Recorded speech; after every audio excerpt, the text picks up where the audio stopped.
பின்னாடி போ.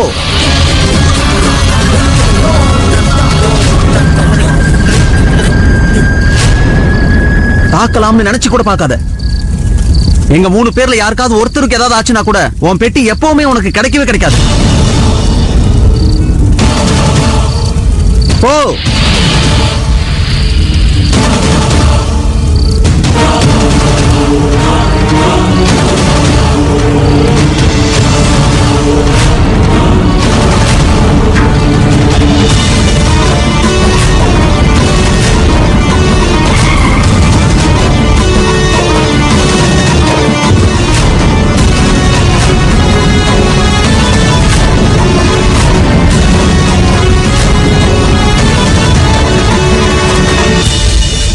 அமர், நீதான் கார் ஆக்சிடென்ட்ல இறந்துட்டல? ஓ, தப்பு என்னுடையது. நான் உன்னுடைய கடைசி மூச்சு பெரியற வரைக்கும் உன் பக்கத்திலே நின்னு பார்த்திருக்கணும். என்னுடைய அந்த சின்ன தப்போடைய விளைவாலதான் நீங்க 3 பேரும் இப்ப என் முன்னாடி நின்னுட்டு இருக்கீங்க.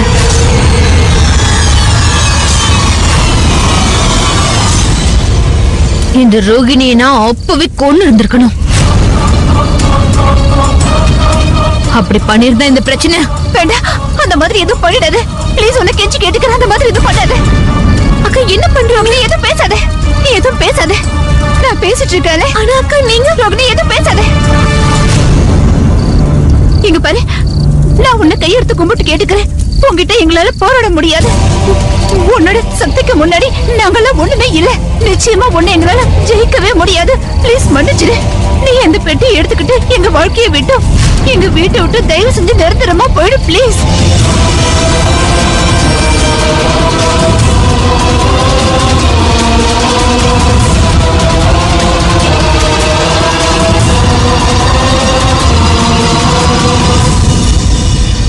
சரிக்கா, நீங்க இவ்வளவு கேக்குறதுனால நான் உங்க குடும்பத்தை விட்டு போயிடுறேன்.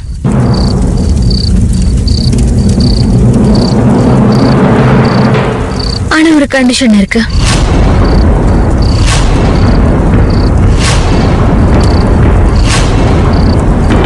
கண்டிஷனா? என்ன கண்டிஷன்? அந்த பெட்டியோட சேர்த்து சித்தார்த்தம் என் கூட வரணும்.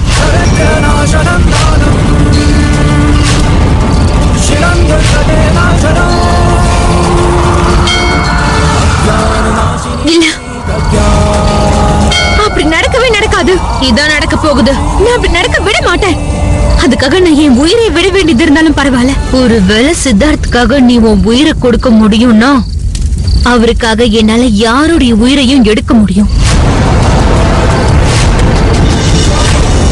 நீ இந்த மாதிரி எல்லாம் ஏன் பண்ணிட்டு இருக்க? நாங்க உனக்கு என்ன துரோகம் பண்ணோம்? நீ எதுக்காக எங்களை இப்படி பழி வாங்கிக்கிட்டு இருக்க? சொல்லு. என்ன துரோகம் பண்ணீங்களா? நீங்க என்கிட்ட இருந்த என் புருஷனை பறிச்சிட்டீங்க.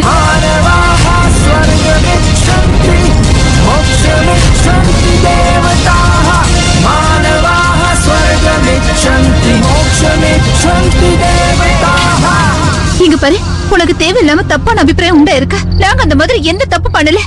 தப்பான அபிப்பிராயம் மனுஷங்களுக்கு தான் ஏற்படும், எங்களுக்கு இல்ல. எனக்கு தெரியும் நீங்க என்ன செஞ்சீங்களோ அத வேணும்னே செய்யல. ஆனா உண்மை இதுதான். நீங்க தான் என் புருஷனுடைய உயிரை பறிச்சிட்டீங்க.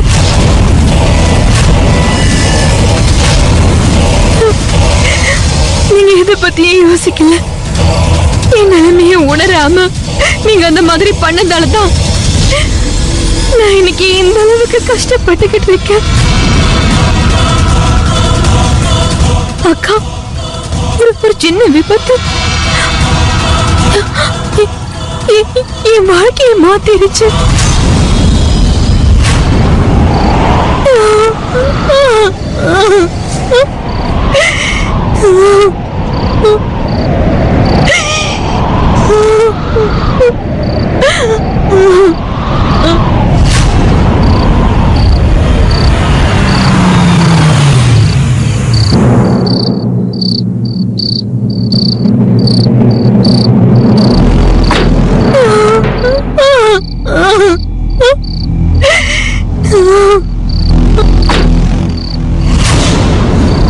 அநேகமா அமரும் சீமாவும் அவளை பத்தின உண்மைகளை அவ வாயாலே சொல்ல வச்சிருப்பாங்க. இப்போ சித்தார்த்தனுக்கு உண்மை தெரியணும், அவ்வளவுதான். இது ரோகிணியோட குரலாச்சு.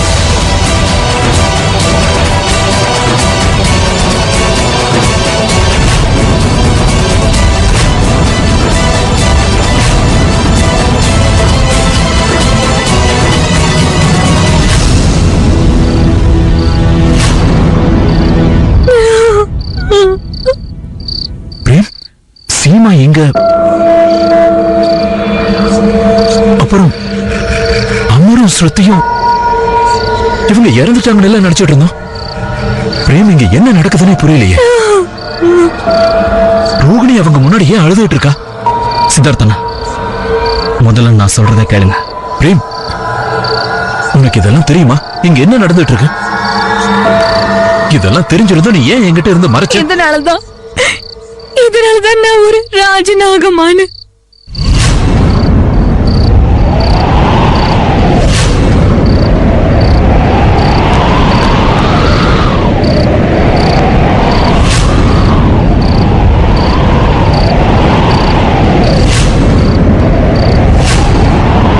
அது மட்டும் இல்ல, என் புருஷன் ஒரு ராஜநாகம் தான்.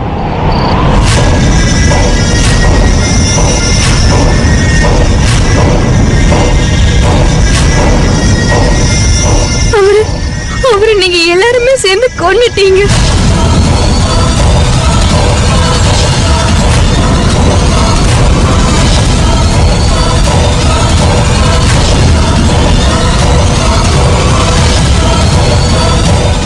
அந்த பெட்டியில அதுல இருக்கிற உடம்பு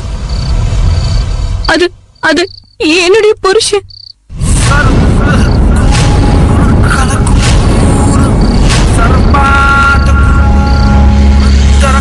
அதுல இருக்கிற உடம்பு என் புருஷனுடையது. அவரை நீங்க எல்லாருமே சேர்த்து கொன்னுட்டீங்க. என் புருஷனை கொன்னுட்டீங்க.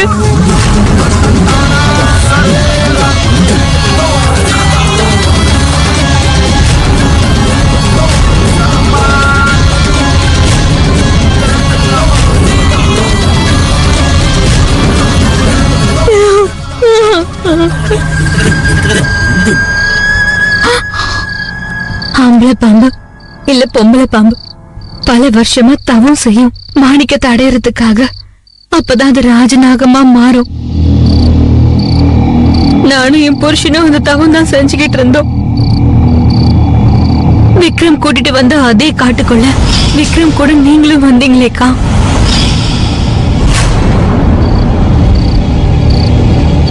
ஒரு நாள் 3-4 பேர் சேர்ந்து எங்களை காட்டுக்குள்ள சுத்தி வளைச்சிட்டாங்க. அப்ப சிவனுடைய தயவால அந்த லீலா வந்து எங்க உயிரை காப்பாத்துனா. அப்பல இருந்து எனக்கு மனுஷங்க மேல நம்பிக்கை வர ஆரம்பிச்சது. அப்பதான் நான் முதல் முறையா ஒருத்தங்க முன்னாடி என்னுடைய மனித ரூபத்தை நான் எடுத்தேன். லீலா எனக்கு சிநேகிதி மட்டும் இல்ல, எனக்கு ரொம்ப நெருக்கமானவளா மாறிட்டா. அவளுடைய எல்லா சுக துக்கங்களையும் என்னோட பகிர்ந்துகிட்டா. அப்பதான் உங்களை பத்தி அவ என்கிட்ட சொன்னா. அந்த விக்ரம் உங்களுக்கும் அந்த கிராமத்தை சேர்ந்தவங்களுக்கும் எவ்வளவு கொடுமை பண்றான்னு சொன்னா. ஆனா அந்த நேரத்துல எங்களுடைய தவம் முடிவடையல. யாரையாவது தொந்தரவு பண்ணா எங்க தவம் முழுசா முடியாது. அதனாலதான் நாங்க விருப்பப்பட்டு எங்களால உங்களுக்கு உதவி பண்ண முடியல. அப்ப அதுக்கு நடுவுல என்னுடைய புருஷன் சித்தார்த்துக்கு ஒரு தானம் செஞ்சாரு. சித்தார்த் அந்த காட்டுல நடந்து போயிட்டு இருக்கும் போது அவருடைய கால் என் புருஷன் மேல பட்டுருச்சு. அப்போ வேண்டாம், அந்த பாம்பு அடிக்காதீங்க, அதுவே போயிடும்.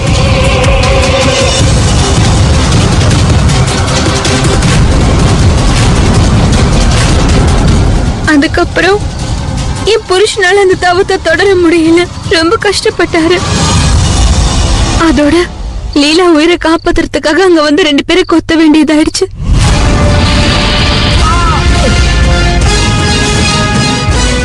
அதனால என் புருஷனால தவமே செய்ய முடியாதபடி ஆயிடுச்சு.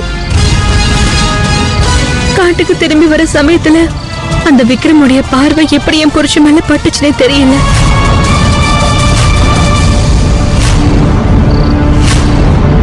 விக்ரம் என் புருஷனை பிடிச்சிட்டாரு. நான் மட்டும் அந்த இடத்துல இருந்திருந்தேன்னா கண்டிப்பா அப்படி நடக்க விட்டுருக்க மாட்டேன். உங்களை காப்பாத்துறதுக்காக சித்தார்த் நடுவுல வரும்போது என் புருஷன் அதை பார்த்து பயந்துட்டாரு. அந்த பயத்துல அவரு சித்தார்த்த கொத்திட்டாரு.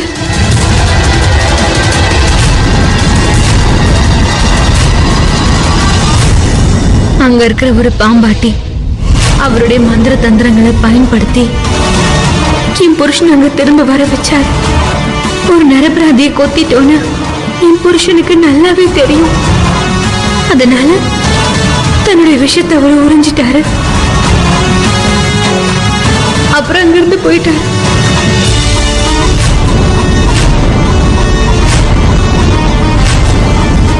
அன்னைக்கு எல்லாமே சரியாயிடுச்சுன்னு நீங்க எல்லாருமே நினைச்சுக்கிட்டீங்க. என் புருஷன் சித்தார்த்துக்கு உயிர் தானே கொடுத்ததுக்கு அப்புறம் தன்னுடைய உயிருக்கே அவர் ஆபத்தை ஏற்படுத்திக்கிட்டாருக்கா.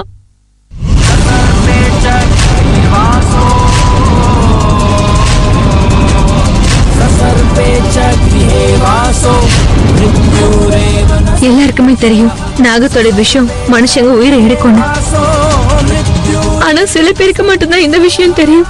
ஒருவேளை அதே நாகம் தன்னுடைய விஷயத்தை திரும்ப எடுத்துச்சுன்னா அதாலேயும் அதுக்கப்புறம் உயிர் வாழ முடியாது.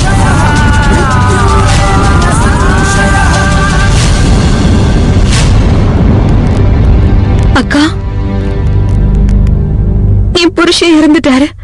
ஆனா அவருடைய வாழ்க்கையை சித்தார்த்த கொடுத்துட்டு போயிருக்காரு. அதனாலதான் நான் சித்தார்த்த பார்க்கும் போதெல்லாம் எனக்கு சித்தார்த் தெரியல, என்னுடைய புருஷன் தான் தெரிகிறாரு.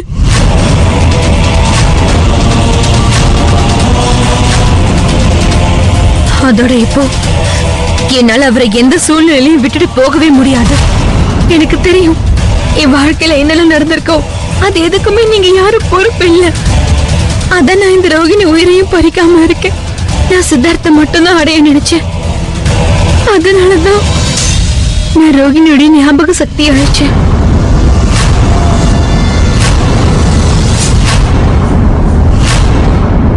அவளுக்கு ஸ்ருதி என்ற அடையாளத்தை கொடுத்தேன்.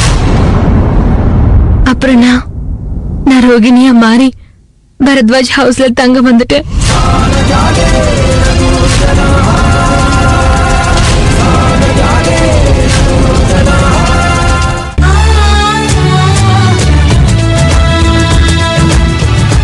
சில பேரு அஸ்வினி ஹேர் ஃபால் கண்ட்ரோல் நான் ரோகிணியோட ஞாபக சக்தி அழைச்சேன்.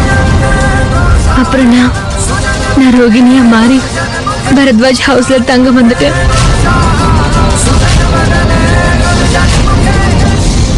இவ்ளோ பண்ணதுக்கு அப்புறமாவும் மறுபடியும் இந்த ஸ்ருதி எப்படி உங்ககிட்ட வந்தானே எனக்கு தெரியல.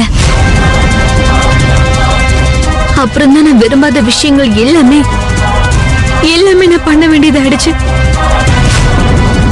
உங்களுக்கு கஷ்டத்தை கொடுக்கறது எனக்கு பிடிக்கவே பிடிக்காதுக்கா. அன்னைக்கு உங்களை மாடியில இருந்து கீழே கொதிக்க வச்சேன்னு அதையும் கட்டாய சூழ்நிலை. ஏன்னா நீங்களும் அப்புறம் உங்க தங்கச்சியும் தனித்தனியா இருக்கணும்னு நினைச்சேன்.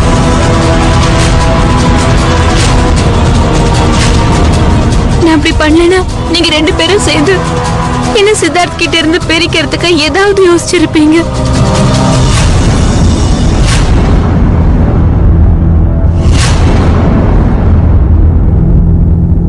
இவ போய் சொல்லிக்கிட்டு இருக்காமா? நான் எதுக்கு போய் சொல்ல போறேன்? ஏன்னா நீ ரோகிணி இல்ல துர்கா. எங்க குடும்பம் மொத்தத்தையும் நீங்க கை தேக்கி வச்சிருக்கீங்க. வாயை மூடு. சித்தார்த்,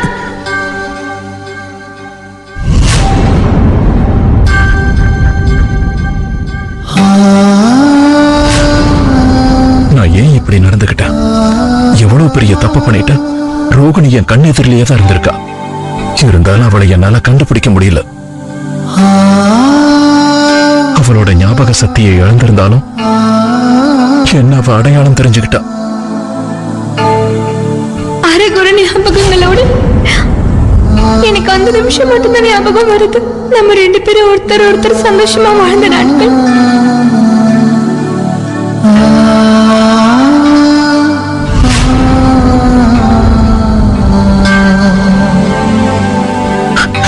ஆனா நான் என்னோட அந்த உணர்வை, என்னோட ரோகிணியை உதாசீனப்படுத்திட்டேன். அவளை தப்பா பேசிட்டேன். நான் ஏன் இப்படி பண்ண? எனக்கு என்ன ஆச்சு? ஆனா ரோகிணியோட ஆக்சிடென்ட், அவளோட முகம். அக்கா, ரோகிணி முகம் மாறவே இல்லை.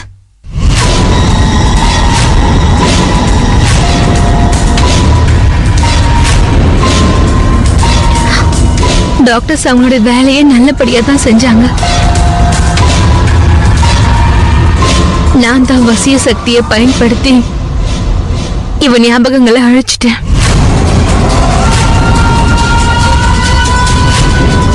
அப்புறம் தான் நேத்து நைட்டு சித்தார்த் கையில ஒரு மஞ்சள் கயிறு கட்டி அவரை என் வாழ்க்கையில ஒருத்தரா மாத்துறதுக்கான வேலையும் ஆரம்பிச்சிட்டேன்க்கா.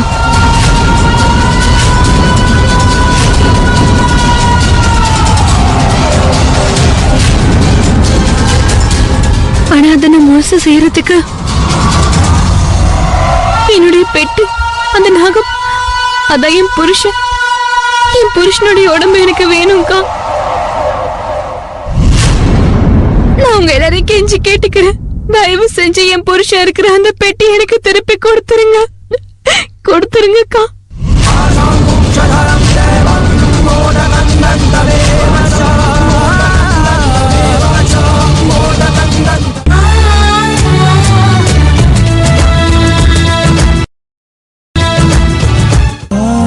என்னெல்லாம் நடந்ததோ அது எல்லாமே ஒரு விபத்து. அதுக்காக நீ என்னோட குடும்பத்தை பழி வாங்கிக்கிட்டு இருக்க. இது சரியில்லை. அப்புறம் நீ சித்தார்த்தியை தேவையில்லாம கஷ்டப்படுத்திக்கிட்டு இருக்க.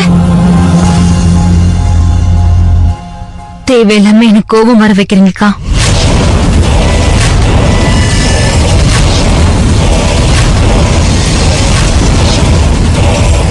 உங்க எல்லாருக்கும் என்னை பத்தி தெரியும். யார் என்னை பத்தின உண்மையை தெரிஞ்சுக்கிறாங்களோ, இல்ல என்னையும் சித்தார்த்தையும் பிரிக்கணும்னு நினைக்கிறாங்களோ, அவங்களுக்கு நான் என்ன பண்ணுவேன்னு உங்களுக்கு தெரியும்ல. வைஷ்ணவி அம்மா, அவங்கள பத்தி ஞாபகம் இருக்கா இல்லையா? அது என் கோபத்துக்கான விளைவுதான். ஆனா எங்களுக்குன்னு சில விதிமுறைகளும் சில சட்டங்களும் இருக்கு. நாங்க காரணம் இல்லாம மத்தவங்களுக்கு பாதிப்பு உண்டாக்க மாட்டோம். இவ்வளவு நாள நான் உங்க குடும்பத்து கூட தானே உங்க தங்கச்சியா வாழ்ந்துகிட்டு இருக்கேன். உங்க எல்லாரையுமே என்னுடைய சொந்தமா நினைக்கிறேன். அதனால அந்த குடும்பத்துல இருக்கிறவங்களுக்கு என்னால எப்படி பாதிப்பு உண்டாக்க முடியும்? உங்களுக்கே தெரியும்ல, பெரிய பாட்டி அப்புறம் சந்திர மாமா, அவங்க நிலைமைக்கு காரணம் அவங்க மட்டும்தான்.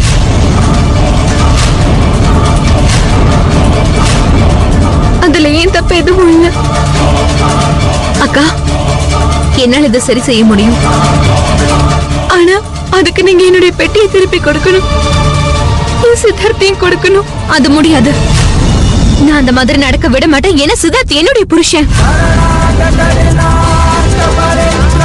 நீ அவரை என்கிட்ட இருந்து பிரிக்க முடியாது. அக்கா, நான் உங்ககிட்ட மட்டும் தான் பேசிட்டு இருக்கேன். பிளீஸ்க்கா, எனக்கு என் பெட்டியை திருப்பி கொடுத்துருங்க. எனக்கு என்னுடைய சித்தார்த்தம் வேணும். அதுக்கப்புறம் நான் எல்லாத்தையும் முன்ன மாதிரியே மாத்திடுறேன். அப்புறம் இந்த ஸ்ருதிய இங்க இருந்து நிரந்தரமா எங்கேயாவது அனுப்பிடுங்க. பிளீஸ்க்கா, நான் சொல்றது மட்டும் கேளுங்க. நான் யாருக்கும் பாதிப்பு உண்டாக்க விரும்பலக்கா. அக்கா ரோகிணி,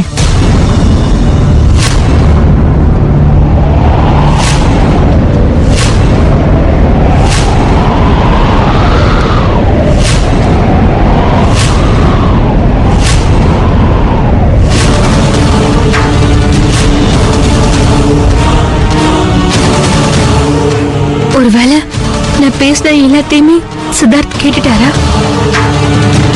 மகாதேவி சித்தார்த்த இப்ப பேசின எல்லாத்தையுமே கேட்டிருக்கணும். சித்தார்த் எப்படியாவது அவருடைய உண்மையான ரோகிணி கண்டுபிடிக்கணும்.